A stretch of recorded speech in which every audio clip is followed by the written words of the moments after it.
Did you think medieval women stayed home, spinning yarn and tending hearths? Did you believe they had no say in the bustling markets or the crafting guilds of Europe? Think again. The medieval period, roughly from the 5th to the 15th century, holds secrets about women entrepreneurs that might just flip your perception of history. Number 1. Medieval women were solely confined to the domestic sphere and had no role in public commerce. When people think about medieval life, a common image often appears men out in the fields or at market, while women remain secluded within the home, their days filled with household chores and raising children. This picture, painted over centuries, suggests a sharp divide between the public world of commerce and the private realm of the family, with women firmly placed in the latter. But historical evidence from across medieval Europe tells a very different story, revealing women as vibrant, essential participants in almost every aspect of trade and industry, often operating their own businesses with skill and success. They were not just helping out, they were proprietors, innovators, and key figures in the local economy. Consider the bustling market squares of medieval towns, places like Bruges in Flanders, London in England, or Florence in Italy. These were not just places where goods were exchanged, they were social hubs, information centers, and the beating heart of urban life. And in these very public spaces, women were not just shoppers. Many were vendors, setting up stalls and negotiating prices with a shrewdness equal to any man. In early 14th century London, for example, city ordinances and customs reveal women dominating the sale of vital foodstuffs. Take the fishmongers. Records from the Billingsgate Market show women like Alice Wade and Matilda at Lane regularly selling fresh and salted fish. They managed their own supply chains, buying directly from fishermen, preserving their stock, and ensuring quality for their customers. They knew the fluctuating prices, the seasonal catches, and the demands of their clientele. These were not simple transactions, they required business acumen, negotiation skills, and a strong understanding of market dynamics. Their names appear in court documents when disputes arose, indicating their independent legal standing as traders. Beyond food, women were deeply involved in the textile trade, an industry that was a cornerstone of the medieval economy. From the raw wool to the finished cloth, women's hands were involved at every stage. In towns like Ghent or Ypres, famous for their cloth production, women were often the primary spinners and weavers, operating looms in their homes or small workshops. But many went beyond production. They were also the sellers. In Paris, the Livre des Métiers, a detailed account of Parisian trades from the late 13th century, describes women working as independent merchants in various capacities. The street names themselves sometimes hint at this, with areas known for female street vendors. A woman named Genier, for instance, might operate a stall selling linen cloth she had woven herself or sourced from other producers. She would haggle over price, showcase the quality of her goods, and maintain a reputation for fairness and good material. Her daily life involved not just the craft, but the business of selling, advertising, and customer relations. These women understood supply and demand, the importance of quality control, and how to attract repeat customers in a competitive environment. The brewing industry was another field where women held a significant and often dominant position. Before large commercial breweries became common, beer was primarily brewed in homes, and women were the traditional brewers. Housewives, as they were known in England, were ubiquitous. In nearly every village and town, there was a woman brewing ale for her family and selling the surplus to her neighbors. This was not just a domestic chore, it was a commercial enterprise. They need to source ingredients like malt and hops, maintain brewing equipment, understand the fermentation process, and manage sales. Some tax records, like the medieval English ale tasters' rolls, frequently list women as the primary brewers. For instance, in Colchester in the 14th century, a majority of licensed brewers were women. They were often fined for selling short measures or for poor quality, indicating that they were recognized, regulated, and very much active participants in the public market.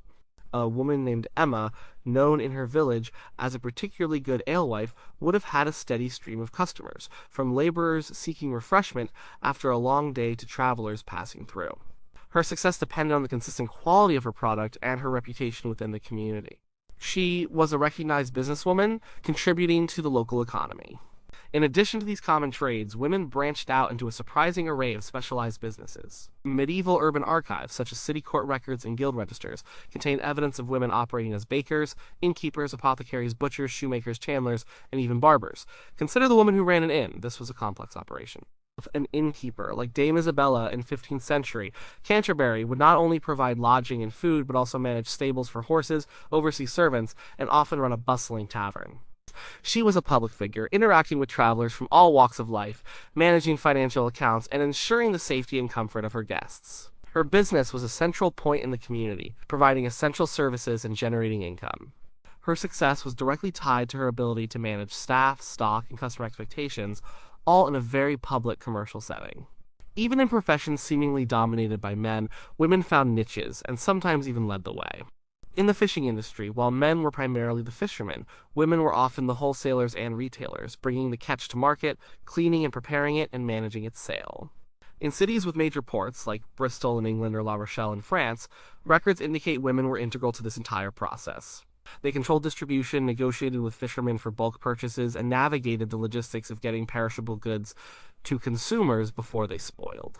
Their business operations extended far beyond the confines of a home. They were out on the docks, in a marketplace, and engaging with a network of suppliers and customers. Furthermore, women were often found operating shops directly from their homes, but these were still public commercial ventures. A woman running a small shop from the front room of her house, selling candles she made, or bread she baked, or even specialized items like embroidery thread, was engaging directly with the market. These enterprises, while perhaps physically attached to the domestic space, were fully commercial in nature. They had customers, generated income, and required business decisions. The door to her house was, in essence, the door to her shop, open to the public during business hours. She advertised her wares, built a clientele, and adapted her inventory based on demand, all activities firmly rooted in the public commercial sphere. Her neighbors knew her as the candle maker or the baker, and her reputation as a businesswoman was an important part of her identity within the community. The idea that medieval women were confined to the domestic sphere simply does not align with the vast body of historical evidence. From market stalls to busy inns, from textile workshops to brewing houses, women were active, independent, and often highly successful entrepreneurs. They navigated complex legal systems, managed finances, hired staff, and competed in a dynamic commercial landscape. Their presence in the public market was not an exception but a common and vital aspect of medieval economic life. Their contributions were fundamental to the functioning of towns and cities, providing essential goods and services, and generating wealth that supported their families and communities. The records, however fragmented, consistently demonstrate that the medieval economy was not just a man's world, it was a world where women actively shaped and contributed to its commercial pulse. Number 2, women could not own or inherit property, making independent business impossible. A deeply ingrained myth about medieval women is that they were perpetually under the legal and financial control of men, unable to own property or inherit assets in their own right. This belief suggests that any dream of independent business ownership would have been immediately crushed by legal barriers, leaving women without the capital or autonomy needed to start and run an enterprise. However, historical records paint a far more complex picture, demonstrating that medieval legal systems, while certainly patriarchal, often provided pathways for women to acquire, manage, and even wield significant control over property and wealth. This autonomy was particularly evident for widows and single women, but even married women found ways to exert economic influence, proving that property ownership was not an insurmountable barrier to medieval female entrepreneurship. Widows, in particular, often enjoyed considerable economic independence. Upon the death of her husband, a widow typically regained her legal status as a feme sole, or a single woman, shedding the legal limitations placed upon married women. This meant she could enter into contracts, sue and be sued, and, crucially for entrepreneurs, own and manage property independently. Dower rights, a common legal provision across much of Europe, ensured a widow received a portion of her deceased husband's property, usually 1/3, for her lifetime. This dower was not merely a subsistence allowance, it was a substantial asset that she could exploit for profit. For instance, in 13th century England, a woman named Eleanor de Montfort, a noble widow, managed vast dower lands. While she operated at a higher social level, the principle applied broadly. A more everyday example might be a merchant's widow in York named Agnes, who inherited not only a portion of her husband's goods and chattels, but also control over his shop and an inventory of wares. This allowed her to continue the family business, or to start a new one using the inherited assets as capital. She might take over the spice shop, managing the inventory, engaging in trade, and employing apprentices. Her inheritance was her capital, her legal status as a widow, her permission to operate, and her business acumen her tool for success. Beyond dower, many women inherited property directly from their parents, especially if there were no male heirs, or through specific bequests and wills. Wills, often preserved in ecclesiastical or municipal archives, are invaluable sources showing this transfer of wealth. A daughter might inherit a house, a piece of land, or a sum of money from her father. These assets, though perhaps modest, could be converted into business capital.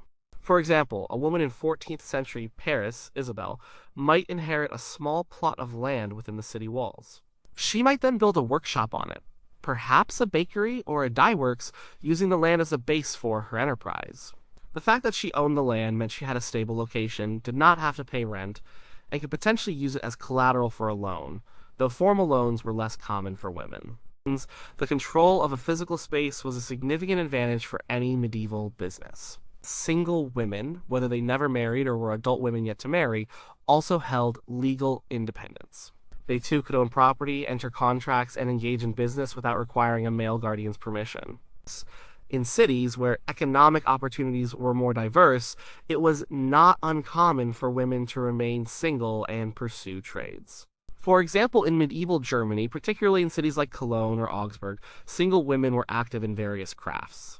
A woman named Adelheid, a linen weaver in Cologne, might have inherited her tools and a small sum of money from her parents. She used this to set up her own independent weaving business. She would purchase raw flax, process it, weave it into cloth, and then sell it directly to merchants or individual customers. Her ability to own her loom, her materials, and to manage her income without a male intermediary was crucial to her entrepreneurial success.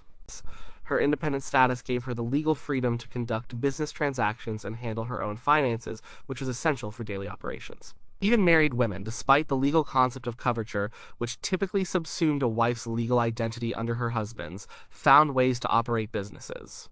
In some urban centers, a custom known as feme sole merchant allowed married women to trade independently of their husbands, particularly if they were engaged in a different trade or if their husband was unable to work. This custom was especially prevalent in English cities like London, where it was formally recognized in city charters. A married woman operating under feme sole merchant status could sue and be sued in her own name regarding her trade debts, and her husband was not liable for them. This was a practical necessity in a bustling commercial environment. For instance, a married woman named Johanna, whose husband was a tailor, might run a separate business as a seller of embroidered goods. She would buy threads and fabrics, employ other women to do the intricate needlework, and then sell the finished luxury items. Her legal status as feme sole merchant meant she could enter into contracts with suppliers, pursue debtors, and generally manage her business without her husband's direct involvement. Her income was hers to manage for the purpose of her trade, demonstrating a clear form of financial and proprietary independence within marriage. Furthermore, property ownership could be communal within a family, and women often played a critical role in managing it. While the legal title might rest with the husband, a wife often managed the daily operations of family property, whether it was a farm, a mill, or a tavern. In many cases, wives were the de facto managers, making daily decisions about sales, purchases, and investments. The lines between male and female spheres were often blurrier in practice than in legal theory. For example, if a family owned a bakery, the husband might technically own the property, but the wife often oversaw the daily baking, managed the sales, handled the accounts, and interacted with customers. Her practical control over the business operations and its assets was very real, even if the formal legal ownership was not solely hers. She effectively controlled the use and profitability of the property, which is a key aspect of entrepreneurial agency. The medieval period was also characterized by a dynamic system of customary law, which varied widely by region and even by town. These local customs often provided more flexibility for women than strict theoretical Roman or canon law might suggest. In many areas, for example, a woman's dowry, the property she brought into the marriage often remained legally hers, or was at least managed to ensure her financial security should her husband die or the marriage dissolve. This dowry could be substantial, and women often used these assets as capital for their own ventures or to support the family business. A merchant's daughter in Genoa might bring a dowry of precious goods or coins into her marriage, which her husband might then invest in his trading ventures, but which she would have a legal claim over. In practice, many wives held considerable influence over the use of this wealth, even if direct ownership was complex. So, while the idea that women could not own property is a common generalization, it is contradicted by a wealth of historical evidence. Widows and single women had distinct legal rights to property and full business autonomy. Married women, through specific legal customs and practical arrangements, also found ways to control and utilize property for commercial purposes. These pathways to property ownership and control were fundamental to the ability of countless medieval women to establish, manage, and expand their own entrepreneurial ventures, demonstrating a significant degree of economic independence and agency in a world far more nuanced than simple stereotypes suggest. Number 3, guilds. The gatekeepers of medieval trades completely excluded women. The perception of medieval guilds often paints them as exclusive, male-dominated bastions of craftsmanship and trade, tightly controlling access to professions and training. This image suggests that women were systematically shut out from formal economic organizations, leaving them relegated to informal, unregulated work. However, historical research reveals a far more complex and varied reality. While some guilds certainly limited female participation, many others welcomed women as members, permitted their involvement through family ties, or saw the creation of entirely female-run guilds. This proves that women were not only active in trades, but were also recognized and organized within the formal structures of medieval commerce. In many medieval towns and cities, women were full and admitted members of certain guilds, particularly those involved in crafts traditionally associated with women. The textile industry provides prime examples. In cities like Paris, women were prominent in the silk industry. The silk spinners and silk weavers guilds in Paris, as documented in the Livre des Métiers by Etienne Boileau in 1268, explicitly included women as masters. These women owned their workshops, trained apprentices, and produced high-quality goods, often for elite markets. A woman named Agnes, a master silk weaver in Paris, would have undergone a rigorous apprenticeship, proven her skill with a masterpiece, a demonstration of her ability, and paid her fees to become a full member. She would then have the right to take on her own apprentices, buy materials directly, and sell her finished products without interference. Her membership meant she had a voice in guild meetings, participated in setting prices and standards, and benefited from the guild's collective bargaining power and social welfare provisions. This wasn't just informal work, it was highly structured, regulated, and official. Beyond textiles, women were also integral to guilds of brewers, bakers, and chandlers' candlemakers. In places like Colchester, England, women were so numerous in the brewing trade that they frequently held positions of responsibility within the local brewing regulations, sometimes even acting as ale tasters themselves. While not always formal guilds in the Parisian sense, these were often highly organized groups with rules and local oversight, where women played a central role. A female brewer, say Marjorie, operating in the 14th century, would have been expected to follow strict quality guidelines set by local authorities or brewing associations. Her status as a recognized producer within this regulated system was a mark of her professional standing and economic contribution. Furthermore, guild membership was often structured around the family unit. When a man was admitted to a guild, his wife, and sometimes his children, were typically considered part of that membership, especially if they worked within the family business. If the master craftsman died, his widow frequently inherited his guild rights and continued to run the business. This was not a token gesture. It was a pragmatic recognition of her skills and her contribution to the family's enterprise. A widow like Christine, whose husband was a master goldsmith in London, would often step into his shoes, managing the workshop, overseeing apprentices, and fulfilling contracts. Records from London's Goldsmiths' Company show widows continuing to operate as masters, sometimes for decades, hiring journeymen and ensuring the guild's standards were upheld. She might not have been a master in the same way her husband was, but she held the guild privileges that allowed her to conduct the business fully and legally. This practice ensured continuity for the business and provided economic stability for the widow and her family. In some trades, women formed their own separate guilds or confraternities, particularly when male guilds excluded them or when their specific craft was distinct. These female guilds functioned much like their male counterparts. They set quality standards, regulated prices, provided mutual aid to members, and sometimes even represented their interests to city authorities. For instance, in some parts of medieval Italy, there were guilds of women who specialized in specific types of needlework or embroidery. These women-only associations allowed them to control their trade, maintain high standards, and support each other professionally and socially. While they may not have been as widely recognized as the large male-dominated guilds, they were nonetheless formal organizations that empowered women in their respective crafts. The reasons for women's inclusion or exclusion from guilds varied. Sometimes it depended on the nature of the craft. Trades that required physical strength or involved hazardous materials might have fewer female members. Other times, it was a matter of tradition or local custom. However, the overarching trend is that women were deeply embedded in the guild system, either directly as full members, through their family's membership, or through their own distinct professional organizations. The guild system itself was not monolithic. It adapted to local conditions and the realities of the labor market.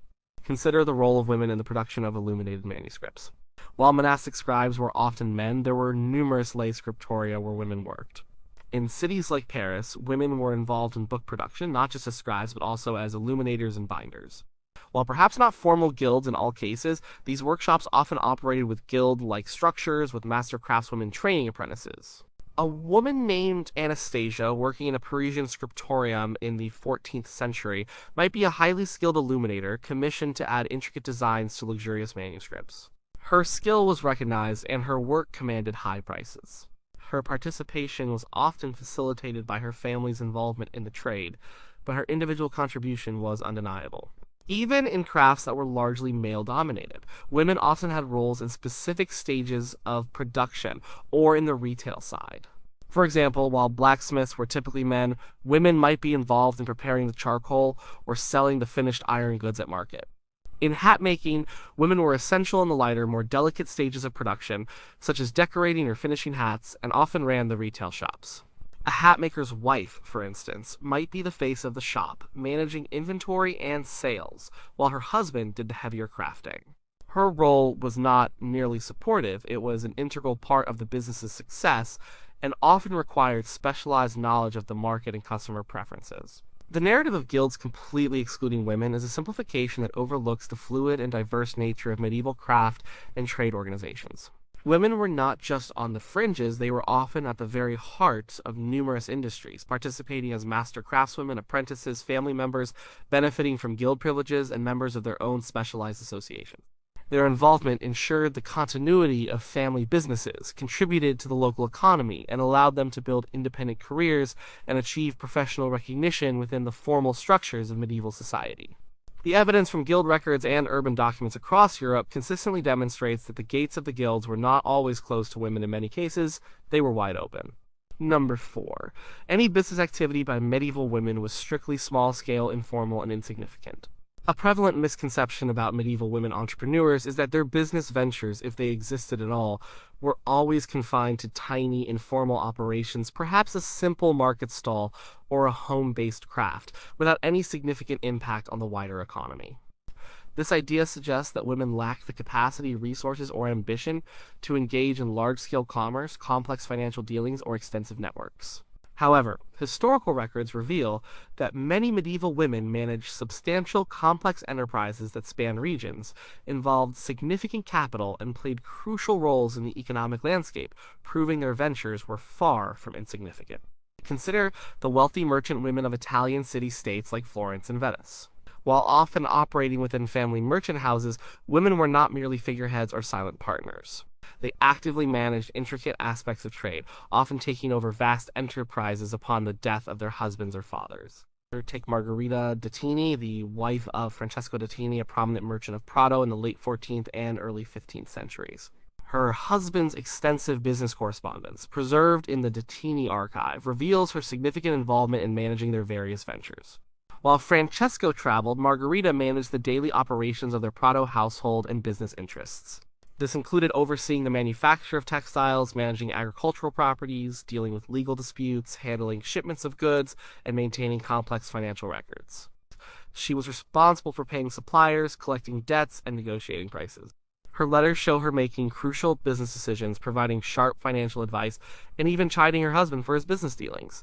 This was not a small-scale operation. It was a sprawling commercial empire involving production, trade, and finance across multiple European locations. Margherita's active participation ensured the stability and growth of the Dattini firm, demonstrating that women were capable of managing large-scale, international commercial ventures.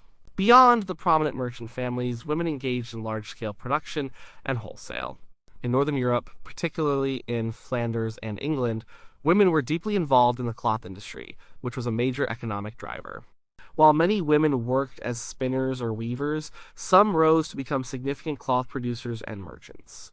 For instance, in 15th century Norwich, England, a woman named Margaret Paston, though part of a gentry family, was deeply involved in managing their estates, which included extensive sheep farming and wool production.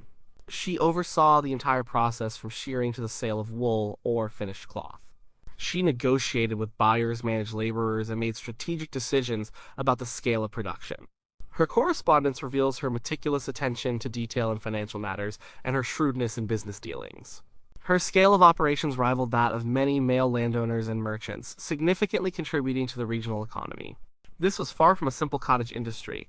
It was a complex agricultural and manufacturing enterprise that required sophisticated management skills. Women also owned and operated mills essential for grinding grain into flour. Her mills were significant investments and required ongoing management of machinery, maintenance, and interaction with farmers and bakers. For example, in 13th century France, records show women as the proprietors of watermills. A woman named Dame Alex, who owned a mill near Troyes, would have managed the milling operations, collected tolls from farmers bringing their grain, handled repairs to the water wheel and millstones, and overseen the sale of flour. A mill was a vital piece of infrastructure for a community, and its operation involved considerable capital investment and a consistent supply chain. Alix's management of this crucial enterprise demonstrates her capacity for large-scale asset management and revenue generation, contributing substantially to the local food economy.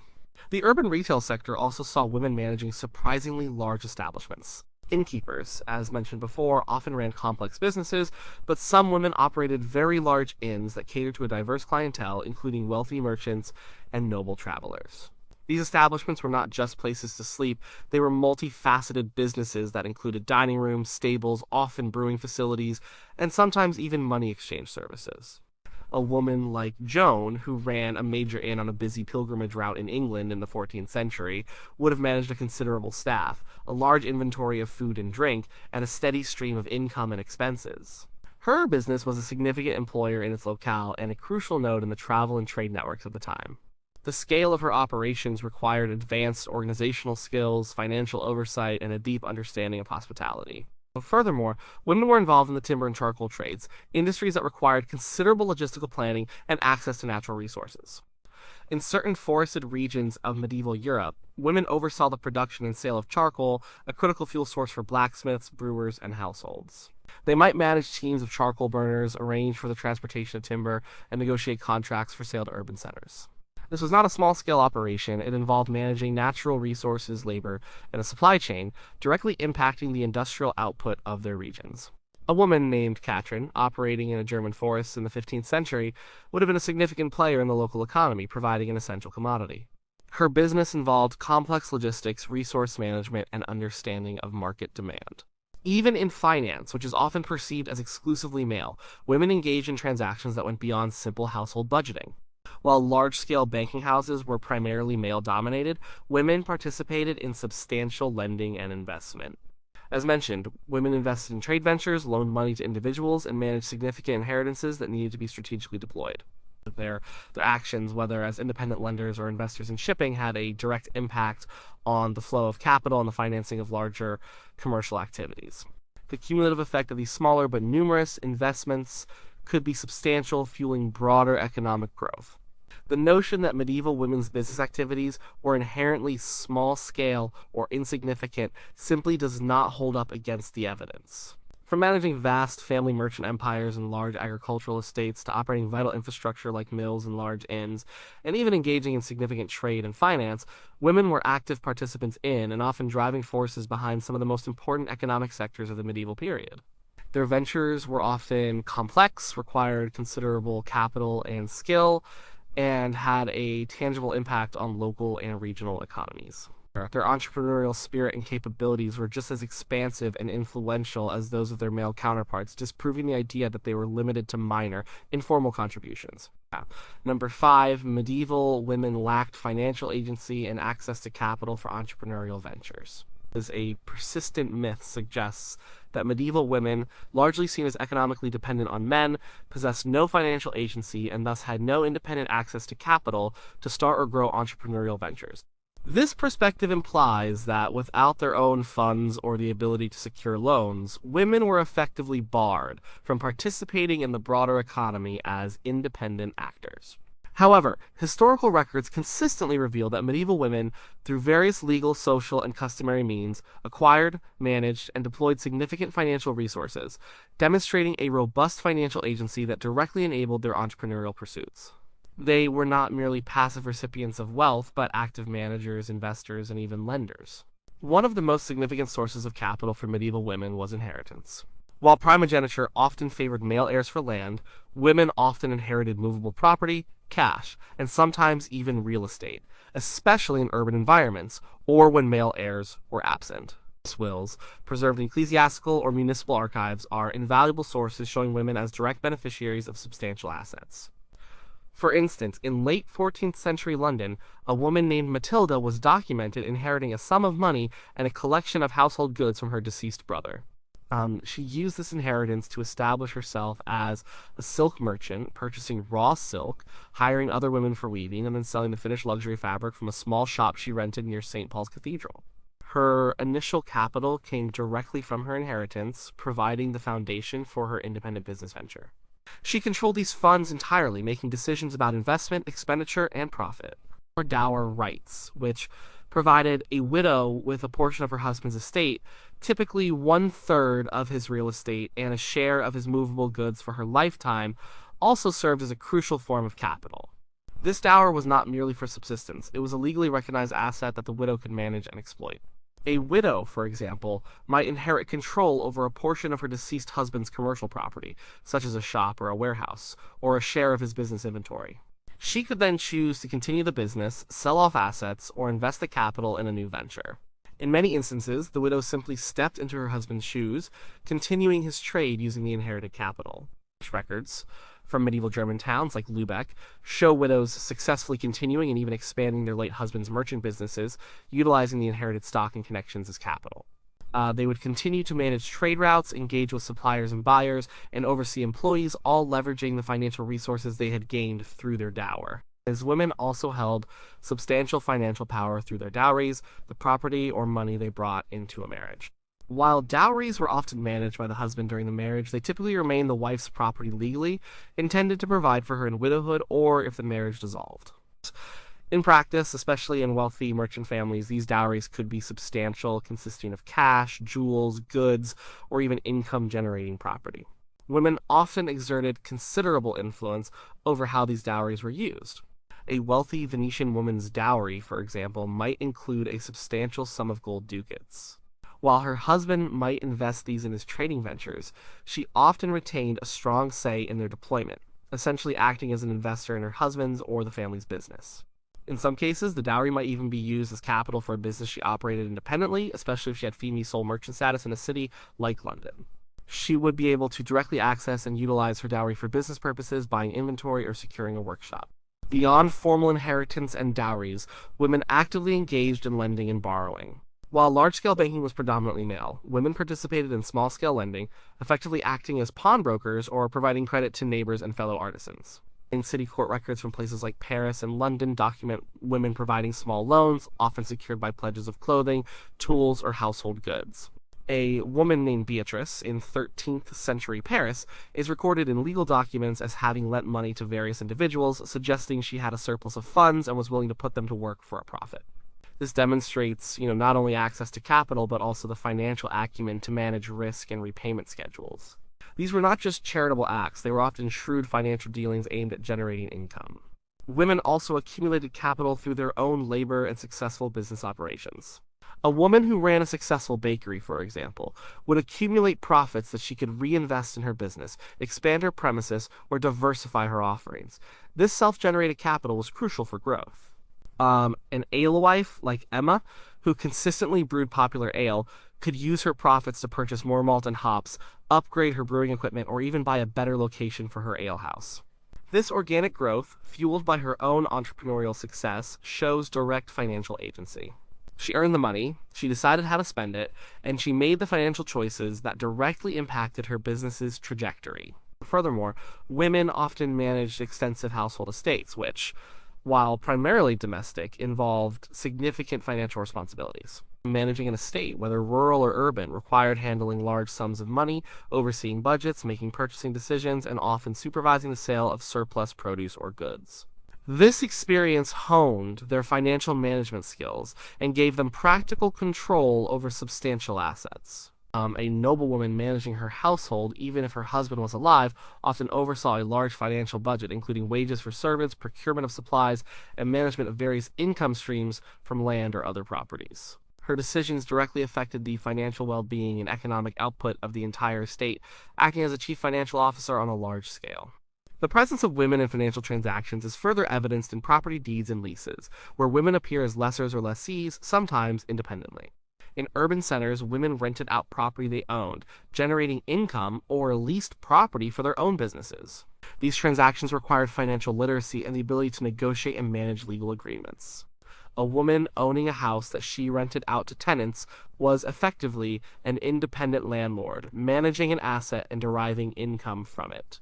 The notion that medieval women lacked financial agency or access to capital is demonstrably false. Through inheritance, dowries, active participation in lending, and the accumulation of profits from their own successful businesses, women routinely acquired and managed significant financial resources. These funds provided the essential capital that enabled them to establish, operate, and expand their entrepreneurial ventures, contributing directly to the vibrant economic life of medieval Europe. Their financial decisions were not passive, they were active, strategic, and fundamental to their roles as independent businesswomen.